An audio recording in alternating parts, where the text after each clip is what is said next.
What do you do when your family not only turns on you, but tries to destroy your life with a lie? Ben never imagined that a simple text from Emily would lead to a year-long nightmare. Suddenly, he was accused of fathering a child he knew wasn't his family disowning him over a paternity test he didn't need to take.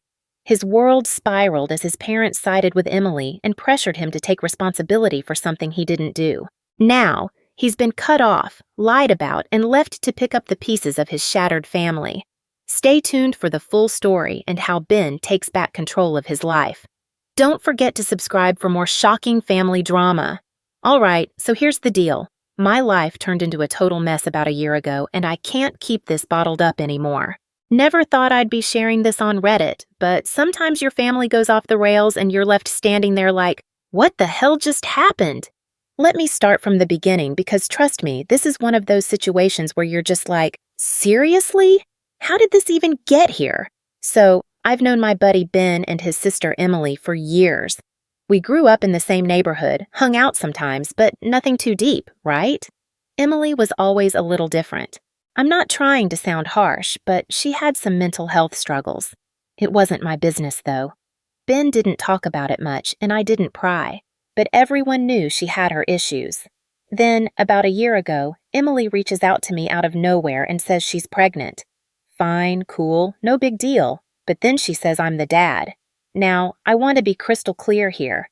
I've never even hugged Emily, not once, let alone been intimate with her. So when she hits me with this wild accusation, I couldn't process it. I straight up told her, Emily, I don't know what you're talking about, but there's no way I'm the father. We've never been close like that. And she just kept repeating it, over and over, like somehow I was going to magically remember a night that never happened. It was insane. I tried to stay calm, thinking maybe this was part of her mental health struggles, but deep down, I was freaking out. This was way out of my league. Things got worse when Emily refused to take a prenatal paternity test. I'm sitting there thinking, if you're so sure it's my kid, why wouldn't you just take the test to prove it? But nope. She kept pushing this guilt trip. You need to be there for your child, and you're abandoning us before the baby's even born. Yeah, guilt trip central. But I wasn't having it. I told her straight, if you're not going to take the test, I'm not signing anything. I wasn't about to get legally tied to a kid that wasn't mine. I thought that was the end of it. I was wrong. Here comes the family drama. A few weeks later, my parents find out. Now, I love my parents, but they've got this whole traditional values thing, and when they hear about the situation, they lose it completely, lose it. They're calling me names, saying I'm a deadbeat and a disgrace, and I'm just standing there trying to get a word in, but they won't listen. I told them, Mom, Dad, this isn't my kid. Emily's making stuff up. But they weren't having it. Once they got it in their heads that I was the father, there was no changing it. The arguments got nasty. Things were said that can't be taken back, and honestly, I'm still mad about it. My parents kept pushing me to do the right thing, to step up as a father, even though I kept saying it wasn't my kid. It didn't matter. In their eyes, I was already guilty. They said they didn't raise me to be a deadbeat and I was abandoning my own child. Here's where it gets even crazier. I wasn't even in the same state when Emily would have gotten pregnant. That's right, she was staying at a friend's place for an entire month when she supposedly conceived. I brought this up to my parents and they just brushed it off. People make mistakes, they said. Yeah, well, this wasn't a mistake. This was a full-blown, life-wrecking accusation. Fast forward to about 6 months into Emily's pregnancy. By this point, the whole family has turned against me. Every family dinner, every phone call, every text, it's all about how I need to man up and take responsibility for this baby. I was losing my mind. It was like I was in some nightmare, and no matter what I said or did, nobody believed me. My friends were mostly on my side, thankfully, but even a couple of them started questioning things like, "Are you sure, man? Maybe you don't remember something?" Finally, my parents dropped the ultimate bomb on me. If I don't step up and act like a father, they're cutting me out of their lives, disowning me, kicking me to the curb. At first, I thought they were bluffing, but nope, they were dead serious. They told me flat out that if I didn't go along with this, I was no longer welcome in the family. And sure enough, when I didn't cave, they disowned me. Let me tell you, that hurt.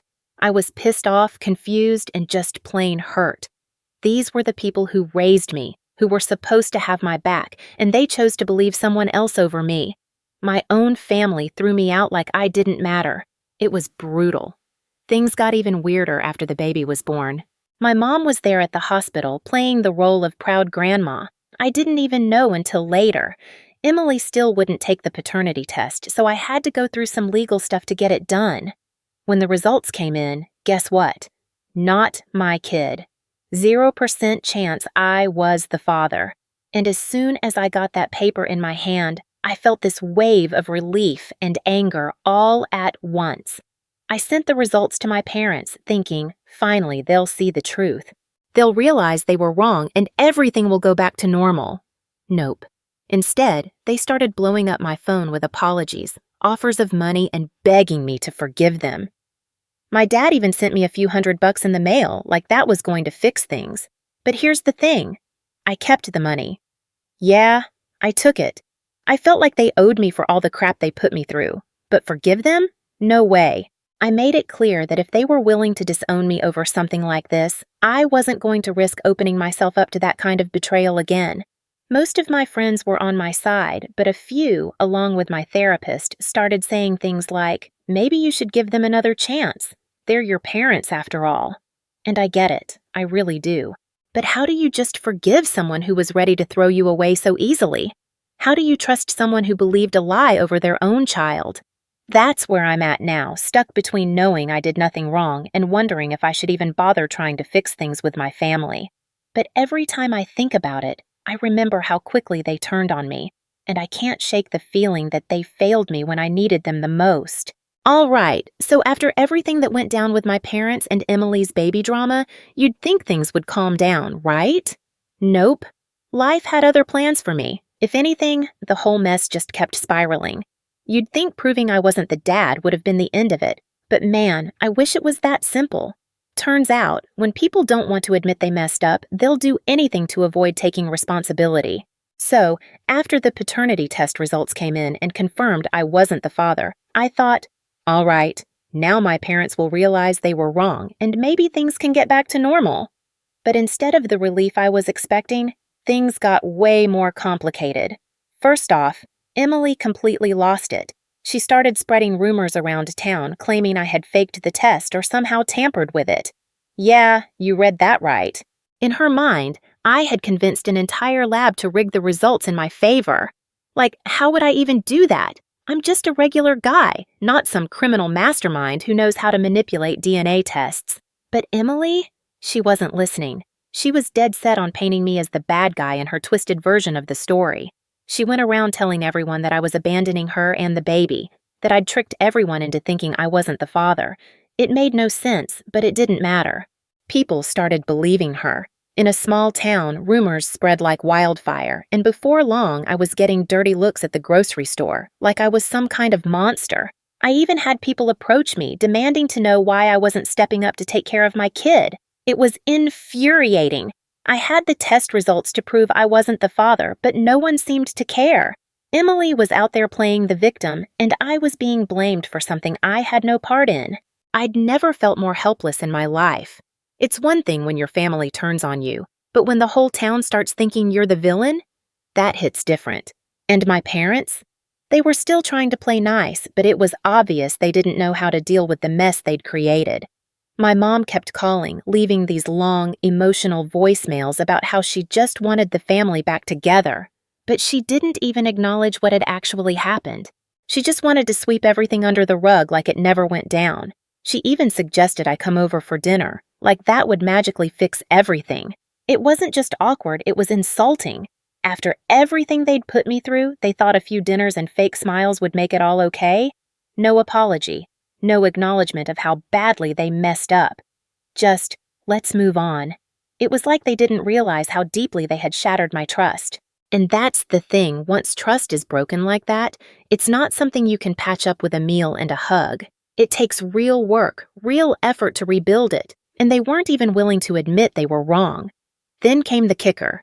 My dad tried to bribe me. He sent me an email offering to buy me a new car if I would come back to the family. What? They thought they could just buy my forgiveness? It was so out of touch with reality that I didn't even know how to respond. I stared at the email for a while, unsure if this was some kind of sick joke. But nope, my dad was serious.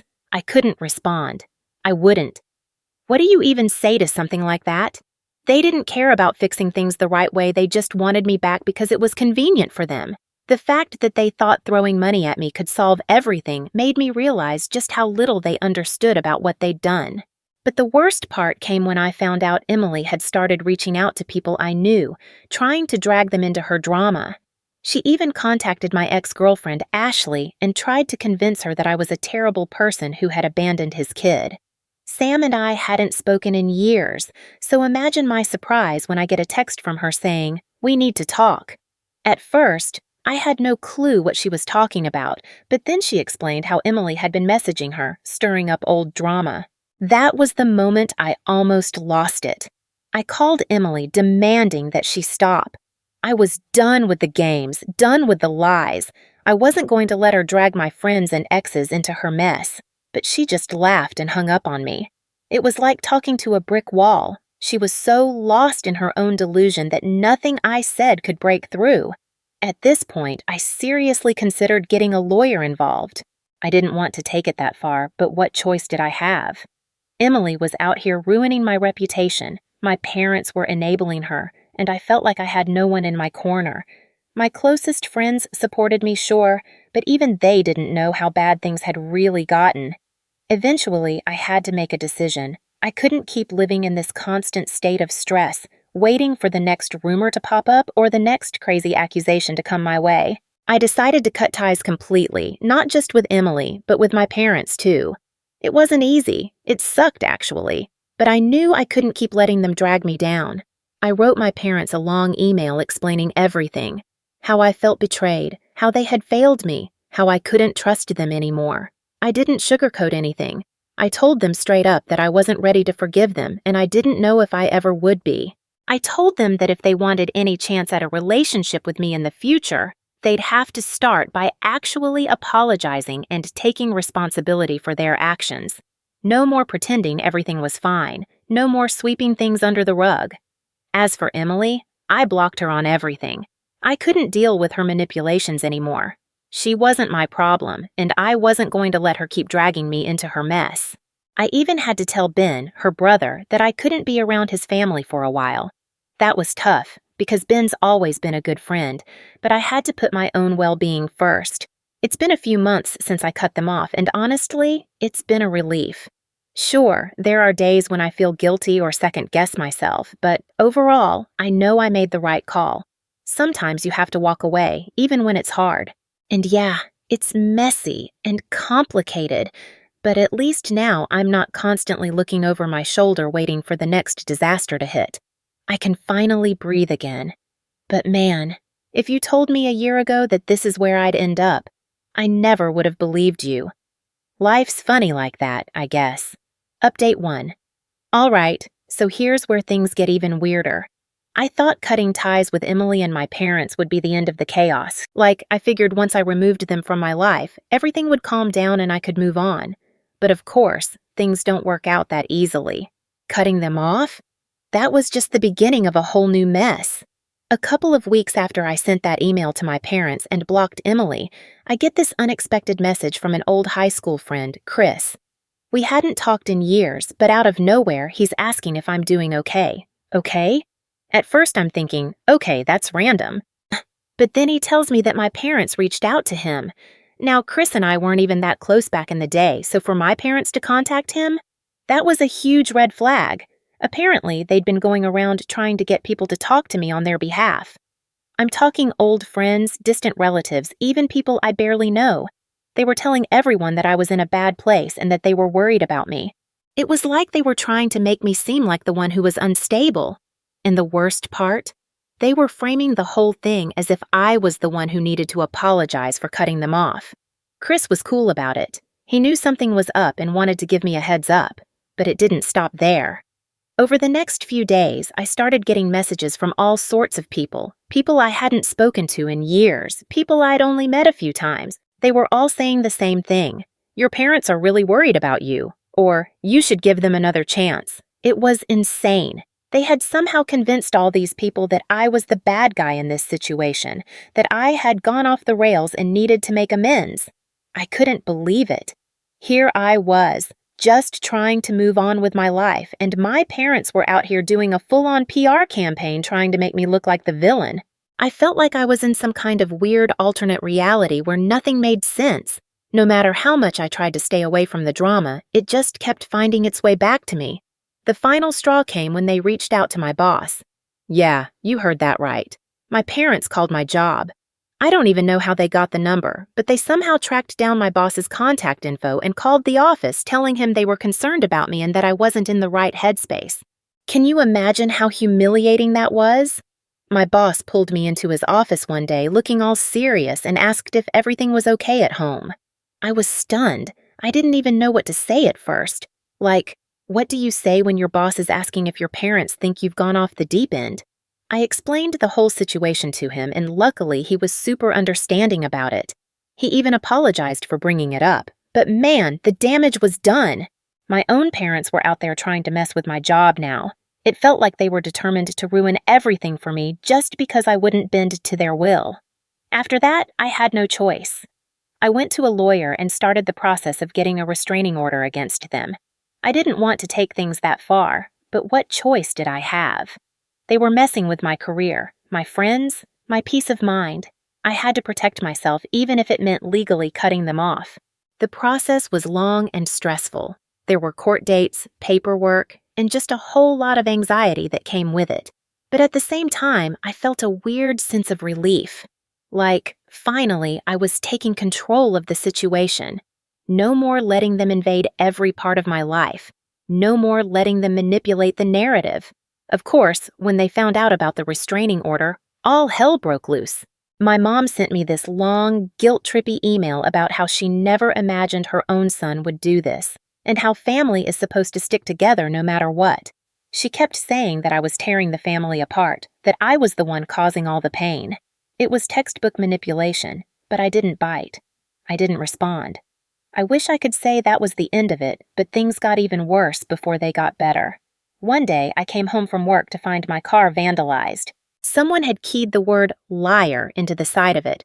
I had no proof it was my parents, but come on, who else would it be? I hadn't told anyone about the restraining order except for a few close friends. My parents were the only ones who had a motive to pull something like that. It was like they couldn't handle losing control, so they had to lash out in whatever way they could. I filed a police report, but nothing ever came of it. Just another reminder that even when you try to do things the right way, sometimes the people who are supposed to love you the most can turn into your worst enemies. I started parking my car at a friend's house after that, just to be safe. I couldn't take any more chances. I even installed security cameras around my apartment, just in case they tried something else. It felt like I was living in a constant state of paranoia, always waiting for the next shoe to drop. But eventually, things started to calm down.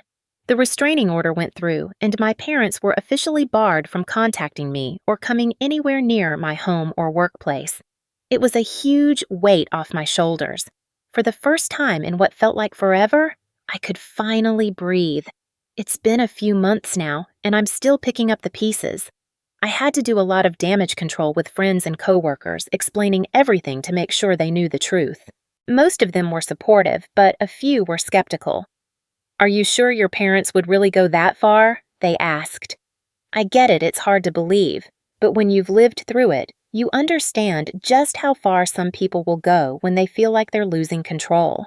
Looking back, I never imagined things would get this bad. It's crazy how quickly family can turn on you when you refuse to play by their rules. But through all of this, I've learned something important. You can't let anyone, not even your family, dictate how you live your life. Sometimes you have to make the hard choice to walk away, even when it hurts. I don't know what the future holds for me and my parents. Maybe one day they'll realize what they did and apologize for real. Maybe not. But either way, I'm done letting them control my life. I've got my own path to follow, and I'm not looking back.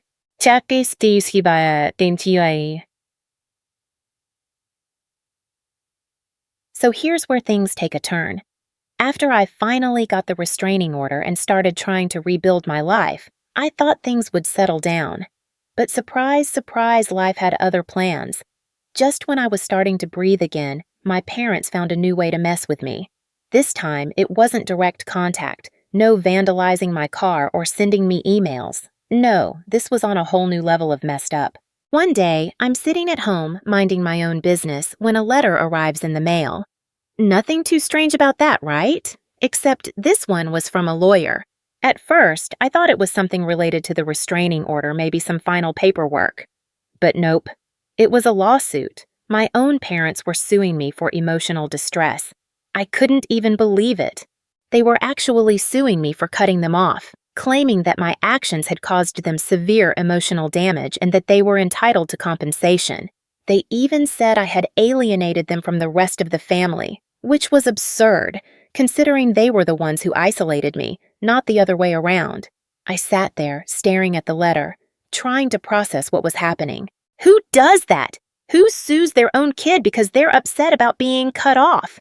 Part of me wanted to laugh at how ridiculous it all was, but another part of me was seriously stressed. This wasn't just family drama anymore. This was a legal battle, and it was about to get real messy. I called my lawyer immediately. I couldn't handle this on my own. She was just as shocked as I was. She'd seen plenty of messy family cases, but suing your own kid for emotional distress? That was new, even for her.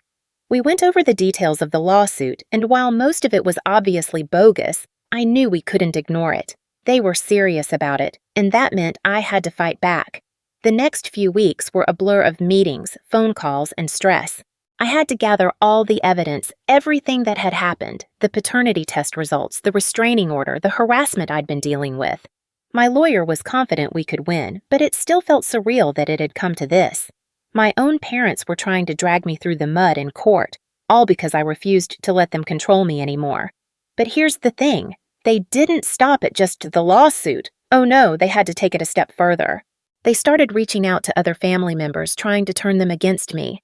I started getting messages from aunts, uncles, cousins, all people I hadn't heard from in years. They were all saying the same thing. Why can't you just make peace with your parents? Or, family is everything, you're being selfish. It was like they'd been brainwashed into thinking I was the villain in all of this. I was furious, not just at my parents, but at the whole situation. It felt like no matter what I did, no matter how much I tried to protect myself, they always found a way to twist the narrative and make me look like the bad guy. I mean, how do you explain to someone who's only hearing one side of the story that your parents are suing you for emotional distress because you enforced boundaries? It got to the point where I had to cut off even more people. I blocked family members, unfriended people on social media, and just shut down any connection to that side of my life. It wasn't because I didn't care about them. I did, but I couldn't keep explaining myself over and over again to people who had already made up their minds. It was exhausting, and I was done trying to justify my decisions to people who weren't willing to see the bigger picture. Eventually, the court date rolled around. I showed up with my lawyer, prepared for whatever nonsense they were going to throw at me. And let me tell you, it was a circus. My parents had this whole sob story lined up about how they'd always been there for me, how they'd tried to help me through tough times, and how I had cruelly cut them off without reason. They painted themselves as the victims in all of this, which was honestly impressive considering they were the ones who disowned me in the first place. But my lawyer wasn't having it. She tore their arguments apart piece by piece, showing the judge all the evidence of their harassment, the restraining order, the paternity test, everything. It was brutal, and by the end of it, you could see the judge wasn't buying their story. The judge ruled in my favor, obviously. The lawsuit was thrown out, and my parents were ordered to pay my legal fees, which was a small victory in the grand scheme of things. But even though I won, it didn't feel like a victory. It felt like I had just barely escaped a nightmare, and there was still so much fallout to deal with. After the case, my parents tried one last-ditch effort to get back into my life. They sent me this long, emotional letter about how they were sorry for everything, how they just wanted to make things right, and how they couldn't bear to lose me. It was the same old guilt-tripping nonsense they had been pulling from the start, and honestly, I didn't even respond. I'd already made my decision. I wasn't going back there. There's only so much someone can take before they have to walk away for good. And yeah, it hurt. Cutting off your family isn't easy, no matter how bad things get, but sometimes it's necessary for your own sanity. I couldn't keep letting them drag me into their chaos. No matter how much they claimed to love me, their version of love was toxic, and I wasn't going to let it poison my life anymore. So that's where I'm at now. The lawsuit's behind me, the restraining order's still in place, and I'm moving forward. It hasn't been easy, but I'm learning how to live without all the noise, without the constant stress of wondering when the next disaster is going to hit. For the first time in a long time, I feel like I have some control over my life, and that feels pretty damn good. I don't know what the future holds. Maybe one day things will change, maybe they won't. But right now, I'm focusing on myself, on rebuilding the parts of my life that they tried to tear down. It's been a long road, but I'm finally starting to see the light at the end of the tunnel. Update 3. Alright, so if you've been keeping up with everything so far, you'd think after the lawsuit mess and the restraining order, that'd be the end of the madness. But nope. My family found a way to surprise me one last time. And this one, honestly, it left me shaking my head, because I didn't think they could sink any lower. But here we are. So, a couple of months after the court ruled in my favor, things had finally started to calm down. I had cut ties with everyone causing me stress, and for the first time in what felt like forever, I could actually focus on rebuilding my life. No random messages from old friends, no letters from lawyers, just peace. Or at least, that's what I thought. One day, I'm out running some errands, just doing normal stuff like grocery shopping, when I bump into my cousin Melissa. Now, Melissa and I hadn't talked much during all this drama. We were never super close growing up, but we'd always gotten along. So when I saw her, I figured, why not say hi? We ended up chatting for a bit, and at first it was pretty normal, catching up on life, work, the usual stuff. But then, out of nowhere, she hits me with, "Hey, did you hear what your parents are planning?" I froze. Planning? I asked, suddenly feeling that familiar pit in my stomach. Melissa looked a little uncomfortable, like she wasn't sure if she should even be telling me, but she sighed and went on. "Yeah, they're throwing a big family reunion next month. Apparently, they've been telling everyone they're hoping it'll be a reconciliation thing between you and them." I couldn't believe it. They were seriously planning some kind of ambush reunion to try and force me back into the family. I asked Melissa for more details, and it turned out they were inviting everyone. Distant relatives, family friends, people I hadn't seen in years. And the kicker? They'd been telling everyone that I'd be there, acting like I was in on this whole thing. I was furious. I hadn't agreed to anything, and now they were setting me up to look like the bad guy if I didn't show up. It was another classic move for my parents. Manipulate the situation, make me look like the villain, and try to guilt-trip me into doing what they wanted. I thanked Melissa for letting me know and told her straight up that I wasn't going. She understood, but even she seemed a little torn, like she was buying into my parents' "we just want to fix things" narrative. I could see it in her face. She wanted me to go, to make things right. But after everything they'd done, there was no way I was walking into that trap. I went home that night and thought long and hard about what to do. I knew I wasn't going to the reunion, but part of me felt like I needed to say something. I couldn't just ignore this. So I decided to send one final message to my parents, laying everything out once and for all. The next morning, I sat down and wrote them an email. It wasn't long, but it was direct. I told them I knew about the reunion and that I wouldn't be attending. I made it clear that I didn't want to be part of any forced reconciliation, especially not in front of a crowd. If they truly cared about fixing things, they'd start by respecting my boundaries. Until then, there was nothing more to discuss. I didn't expect a response, nor did I need one. I just needed to set the record straight once and for all. But of course my parents couldn't just let it go. A few days later, my dad called. I didn't pick up, but his voicemail was a rambling mess, accusing me of tearing the family apart and claiming the reunion was supposed to be a fresh start for all of us.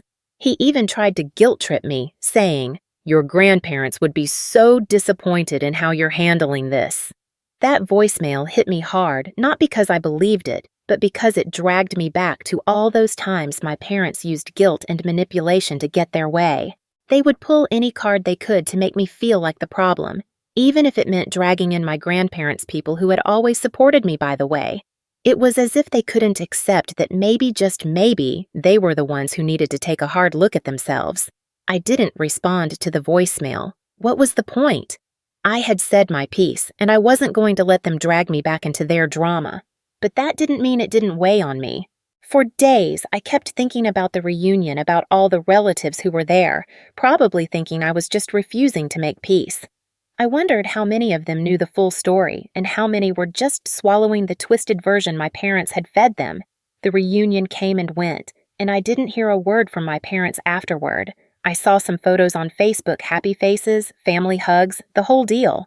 My parents were smiling, acting like everything was fine, like they hadn't just spent the last year trying to destroy my life.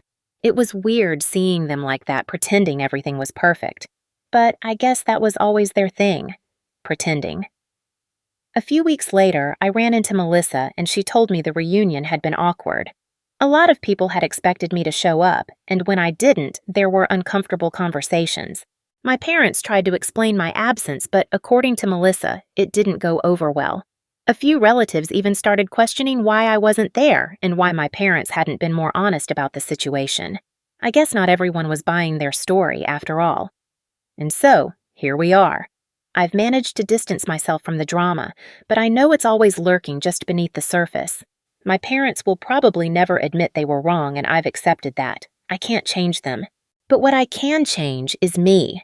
I can protect myself, build my life without their influence, and focus on the people who genuinely care about me.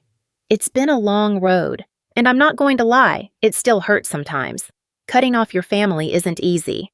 There are days when I wonder if I did the right thing. But deep down, I know I had to. I had to choose myself, my mental health, my future over the toxic cycle they kept trying to drag me into. So yeah, that's the end of this wild ride. Maybe one day things will change, maybe they won't. But either way, I'm done letting my family control my life. I've got my own path to walk now, and for the first time in a long time, I'm walking it on my own terms. What do you do when your own family starts to treat you like the villain in your own life? When they twist the narrative, try to control you and manipulate you into doing what they want no matter the cost? For months, this guy fought to protect his peace, despite the constant barrage of guilt trips, lies, and manipulations from his own parents. Emily's accusations, his family's disownment, and the legal battles over a baby he didn't father were enough to break anyone. Yet, he stood firm, setting boundaries, demanding respect, and refusing to let them push him back into their toxic cycle. But the real test came when they tried one last-ditch effort to bring him back. The family reunion, a forced, fresh start, a reunion designed to make him look like the bad guy if he didn't show up. But he didn't buckle. Instead, he told them, once and for all, that they needed to respect his boundaries if they wanted any shot at a relationship. And while his parents pretended everything was fine at the reunion, the truth started to leak out. The people who mattered saw through the act. It wasn't easy, but in the end, he protected his peace, distanced himself from the chaos, and chose to focus on his own path. So, what would you do? Would you keep trying to please family even when they don't respect you, or would you walk away? Let's talk about it in the comments. If you've been through something similar, share your story. And don't forget to like, subscribe, and stay tuned for more real stories.